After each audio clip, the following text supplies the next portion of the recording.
Nation, and welcome to another weekly edition of Mason Cable News, your leader in on-campus news broadcasts. Today is Wednesday, October 1st. I'm Ashley Hill. And I'm Gina Jerome. So Gina, this is your first broadcast of the semester. Welcome. Thanks, I'm really excited. Yeah, absolutely. What's changed this semester? Well, I've recently joined a sorority, so I think that's pretty cool. Congratulations. Yeah, Thank I have you. seen a lot of new freshmen wearing their letters, and it seems like they've adapted very well, like a freshman across the board, especially since we're nearing towards the middle of the semester. Yes, and midterms are coming up, and it's just going to be a bit hectic when that gets there. It will, and I hope that they can handle that all right, but they're smart. I think that they'll be just fine. I think so too. This past Friday, September 26th, Mason alumni, current filmmakers, and the general public turned out for the Best of Fabs Showcase, hosted by the Fabs Department and Delta Kappa Alpha Mason Cinematic Arts Fraternity in the Johnson Center Cinema at 7 p.m. It was a 90-minute program honoring the senior film projects that have won awards by film and video studies students in the past 4 years, and a splendid chance for the filmmakers of those projects to come back and visit the George Mason community. Following the showcase, a reception was with food and drinks in the JC Cinema lobby. Some films included Hero of Ireland by Paul O'Halloran, Christina Baker's Keys to Time, and Ashley Blue's fiction senior project Wing Boys, among many others. The event was a complete success as a multitude of students and faculty came out and not only supported the showcase, but the cinematic arts as well. Well, that sounds absolutely amazing. I guess a lot of art events have been occurring on Mason because this past weekend was also Arts by George. Pretty cool. And like I said, another event that showcased Mason students' hard work this past weekend was Arts by George. Arts by George, held on September 27th, truly was an evening like no other, as the audience was swept away by a melodic movement that resonated on the stage. Bill Reeder, the Dean of College of Visual and Performing Arts, states that Arts by George is one of the most exciting and culturally enriching events in Northern Virginia. Not only does it benefit the students as it raises over $200,000 each year, but it also benefits the community as it brings everyone together. The evening consisted of, but was not limited to, musical enrichment, theater, art auctions, and dance performances. Scott Bruce, Arts by George sponsor and guest, is quoted saying that it was absolutely jaw-dropping. He was blown away and he literally left in tears. Every year, the George Mason campus runs across the same issue: smoking. Whether you do it or you don't, everyone is impacted, and there are simple steps that you can do to ensure that you are not disturbing anyone else. Fourth Estate's Avery Powell reports.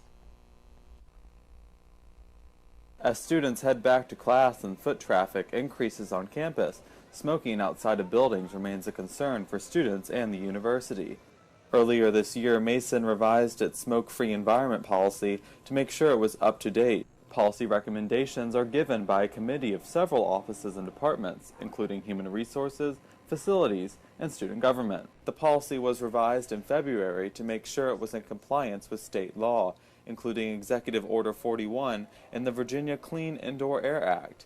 Student Government Chief of Staff Khushbu Bhatia was on the Student Services Committee to work on the policy. When the new governor comes in, the executive order is signed, and so that needs to be updated and made sure that our university is in compliance with that.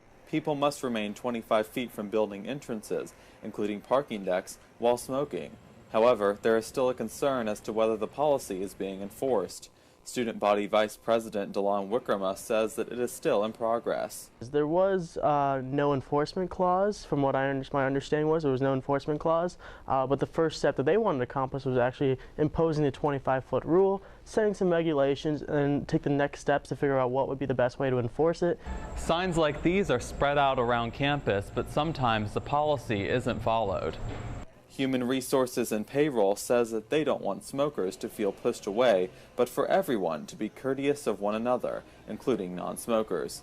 Well, a lot of our conversation has been how to bring awareness to the policy, and there's been increased signage on campus, and so, it's really just kind of looking at what works best for the Mason campus. Student Government and Human Resources say that the policy is being worked on, but that the Mason community must take responsibility in order to enforce the policy. For 4th Estate, I'm Avery Powell. The 2015 Patriot Leader recruitment season is underway with applications opening today. The Patriot Leader application can be found on orientation.gmu.edu.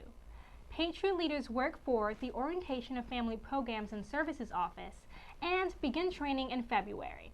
The job lasts throughout the summer as these orientation leaders help welcome freshmen and transfer students to George Mason University. This is a highly competitive job opportunity in which accepts roughly 10% of its applicants.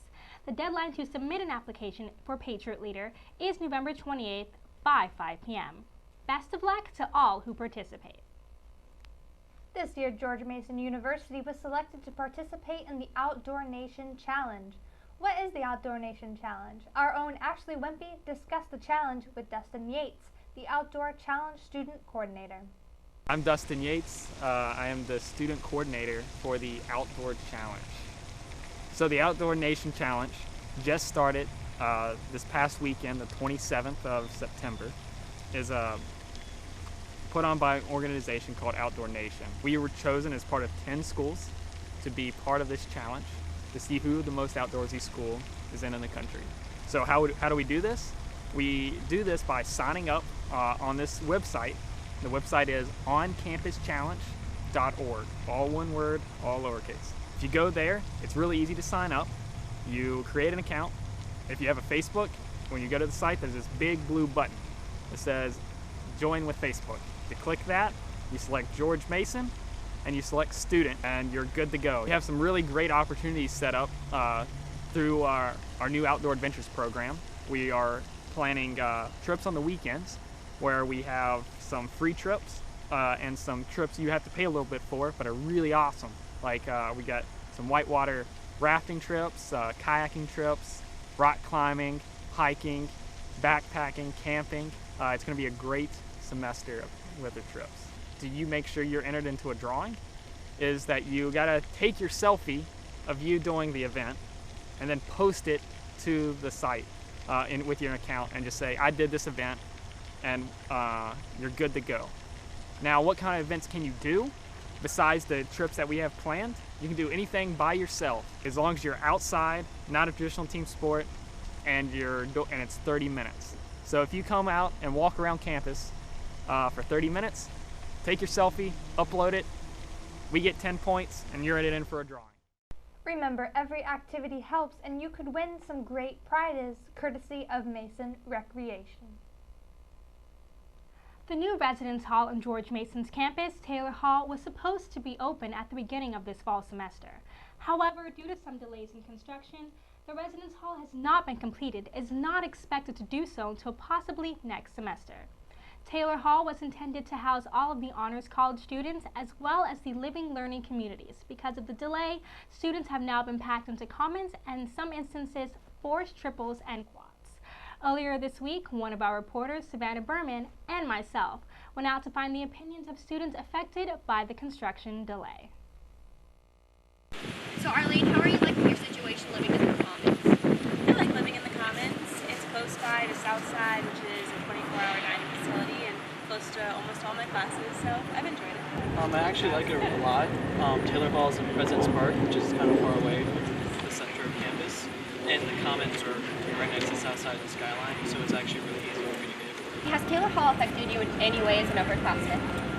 Not personally me, but I see the way that it has affected freshmen in the Honors College, and it's kind of really unfortunate that their living arrangements weren't ready for them when they got on campus. Tell me a little bit about your perspective and about how parents felt about Taylor Hall not being completed. So mostly this was a discussion that happened during the honors orientation that we had. And generally families were just really concerned with where their students were going to be placed. They had been promised a specific place for them to live, and then they were told that it wasn't being built. So a lot of them were just concerned about where they were going to go. And it turns out that they provided, housing provided a really good option, and decided that honors students would be going in the Commons, so they'll still have that community aspect that they still wanted. So if you were given the opportunity to maybe live in Taylor Hall next month or next semester, would you take it? Why wouldn't you take it? Because I like it here, and it's super close to everything. Probably not. I like living in a building that's already been at Mason for a while. I think Taylor's a little too new and there might be some problems with the new building. If there's one thing for sure, it's that a lot of different people have a lot of different opinions about Taylor Hall, but hopefully we can get this lavish new space filled with students that definitely would love living here. I'm Gina Jerome. And I'm Savannah Berman. Well, hope you have a great weekend and a safe weekend, Mason Nation. The timetable for the completion of Taylor Hall is still unknown, but as seen from our video, some students may not even want to move into the new residence hall. The annual Occoquan Craft Fair took place this past weekend, September 26th and 27th, and once again it was filled with brightly colored, finely crafted merchandise, gooey baked goods, and the smell of cool autumn air. According to Occoquan's official website, the Occoquan Arts and Craft Show is one of the finest shows on the East Coast and a must for anyone who loves the craft show experience. This esteemed show has been ongoing for over 25 years and shows no sign of slowing down. If you missed the show this weekend, don't worry, because there is a countdown on the craft show's official website that is counting down to the next show with the number of days, hours, minutes, and even seconds, so no one misses a beat.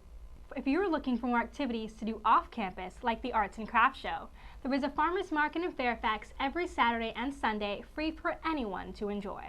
Our own Sam Robbins reports. Many college students on the weekends are very hungry, and sometimes the fresh fruits of Southside do not cut it.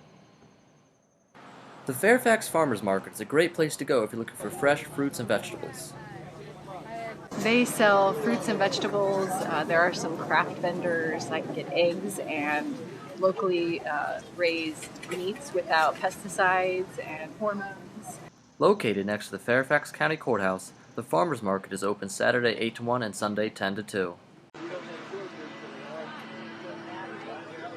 I work for Kuhn Orchards. We are a fifth generation family that is running the orchard right now, mainly fruit. We do a lot of vegetables also.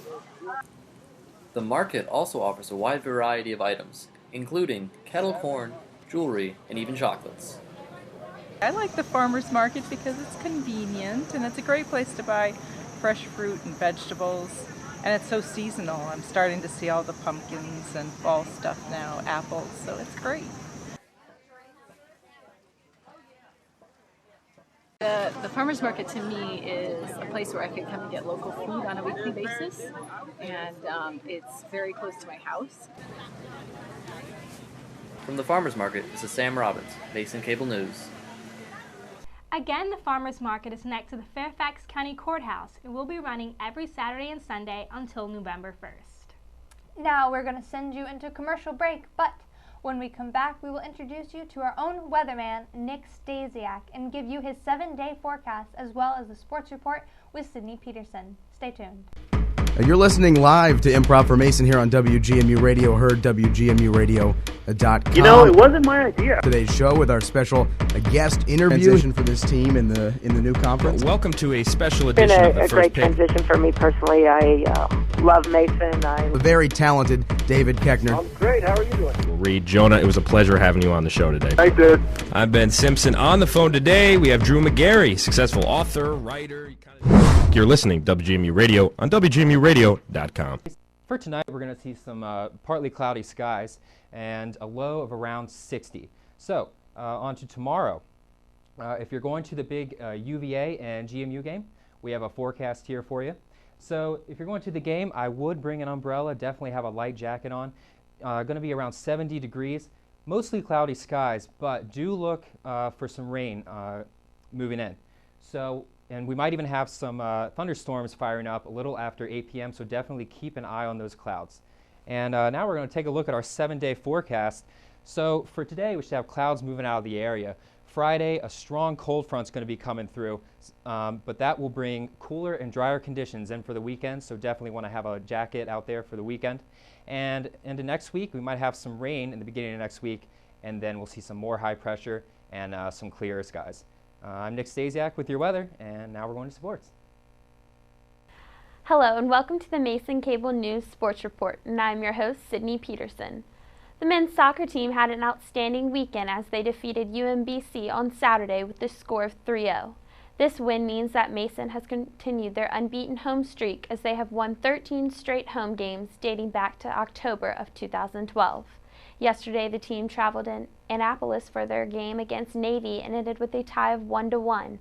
Up next, they will have their first Atlantic 10 matchup against VCU on Saturday, October 7th. The game will be held in Richmond. The team currently holds a record of 7-0-2 for the season and is still ranked as being number 20 in the country. This past weekend, the women's soccer team traveled to George Washington. The game ended with a score of 2-1, however, with GW in the lead. The women's soccer team will be opening their A10 conference at UMass next Friday. The women's volleyball team had a good match this Friday as they defeated Fordham with a final score of 3-0. Their following game on Saturday against Rhode Island also concluded with a score of 3-0, however, this time with the opponent in the lead. Hopefully the team will have a turnaround at their next match against George Washington this Friday at 7 p.m. With basketball season fast approaching, Mason will hold their annual Mason Madness on October 18th. The event will take place in the Patriot Center at 8 p.m. Both the women and men's basketball team will have their season opener on Friday, November 14th. The men's basketball team will play against Cornell and the women's basketball team against Virginia Tech. Mason Madness is an event that students are encouraged to go to in order to see the preview of excitement that the upcoming season holds. And we'll be right back after a commercial. Thinking of studying abroad? Consider spending a semester at Mason's new campus in Korea. Enjoy a unique experience where you will be taught by main campus faculty and will learn about one of the most important regions in the world. Students pay the same tuition as they do on main campus, and housing costs significantly less. Join the Office of Global Strategy each Tuesday from 12 to 1 p.m. in the Johnson Center Gold Room for an information session, or visit masonglobal.gmu.edu to learn more. Welcome back to Mason Cable News. We're almost done for today, but first, here is something for you to do this upcoming Friday night. Still looking for a cheap, entertaining, and cost-effective date option for your significant other this weekend? Then this might be a great opportunity for you. On Friday, October 3rd, choreographer Alonzo King will showcase his illustrious group of dancers in their first performance at the Center for the Arts Concert Hall at 8 p.m. This revered choreographer and his celebrated contemporary ballet company, Lines Ballet, use principles of science to further develop the language of movement. Alonzo King is hailed by the San Francisco Chronicle as one of the few bona fide visionaries in the ballet world today. Set to a hypnotic score by Grammy-nominated classical Indian percussionist Zakir Hussain, this exquisite performance includes the critically acclaimed dance Raza. The New York Times praises it as an intriguing wonder. If interested, tickets are $44 for adults, $22 for children, but one free student ticket is available with a valid Mason ID. To cap off the show, here are our tweets of the day. Well, you can see first we have the career fair tweet. It's career day. The career fair starts at 11 a.m. Actually, I did stop by Dewberry Hall to see it going on. How was it? It was very impressive. A lot of people were there. Everyone was definitely taking advantage of the career fair, so I love to see everyone getting out there. It was a great opportunity, so I'm glad many people went. Yeah, absolutely. And our second tweet? Well, the Patriot Platoon tweeted about their green out game on October 7, 2014 at 7 p.m. in the George Mason Stadium. We're going to beat UVA, so 6 days until the game. It's really exciting. I know a lot of people who, again, go out to it. They definitely like to support our... I love supporting, so I hope you do too. Yeah, absolutely. You can definitely catch us there at the game. For this week, we want you to send us your love sign pics from the plaza last week. Use the hashtag #GMULoveSign and your tweet may show up in our live broadcast. Well, that's all that we have for you today. Do not forget to vote for student government elections. The ballot closes tonight at 11:59, and you can go vote at getconnected.gmu.edu. Also, as we just stated, make sure to stop by the career fair tomorrow in Dewberry Hall in the Johnson Center from 11 a.m. to 4 p.m. Well, I'm Gina Jerome. And I'm Ashley Hill. Have a great night, Mason.